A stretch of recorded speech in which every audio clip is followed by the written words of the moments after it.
Rick and Chelsea are a Western culture psyop. This week, we finally got an example of a Rick being nice to Chelsea after spending the entire episode being openly rude to every single person that he came into contact with. He had like a decent conversation with Amrita, but at the end of the day, he was still kind of an asshole. A lot of people on Reddit were like, oh my God, who loves their dynamic? I'm obsessed with their relationship. Who else thinks this is so cute? And I said, yeah, it's not surprising that you guys think this is cute. This is a narrative that has been force fed to us for like the last 40 years, right? Grumpy older man with manic pixie dream girl, young girl, who's like full of energy, full of joy, full of joie de vivre, who's like bringing out all of the stuff of him that he would have never accessed himself, right? A lot of people are seeing themselves in that relationship because in Western society, a lot of men are trained to act like this. How many trends do we have on here of like Doberman boyfriend or German Shepherd boyfriend? There's a trend going on right now where the sound is like, I hate fat people, and the little picture is like, me and my boyfriend. I said Western society because Chelsea is British, but I'm not as familiar with British TV. But it's not surprising to me that people are seeing themselves in these very established gender norms where the guy is allowed to be nasty, rude, disgusting, date a girl who is much, much younger than him,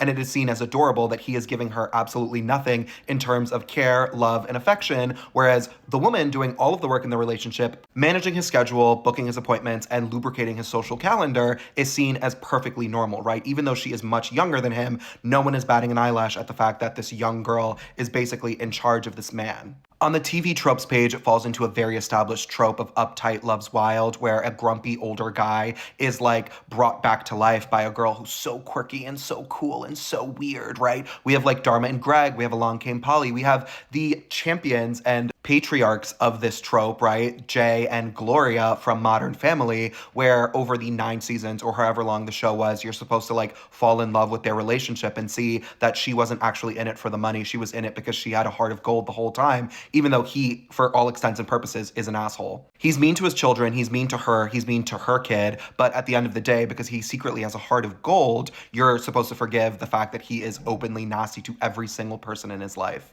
The purpose of media analysis is to open your eyes to these like very common cultural tropes, right? But the question that I always ask when I make these videos is, who does it serve for this myth and this norm to be perpetuated, right? When you guys watch the show and you say their relationship is so cute, that's goals, I love them together, who does it serve for you to see yourself in a relationship with a man who is nasty, rude, inappropriate, kind of openly unpleasant to every single person that you guys come into contact with, and the woman of the relationship having to do all of the heavy lifting for all of the relationship? My third eye is open, but I want you guys to open your third eye and wonder why this is so normalized in our society.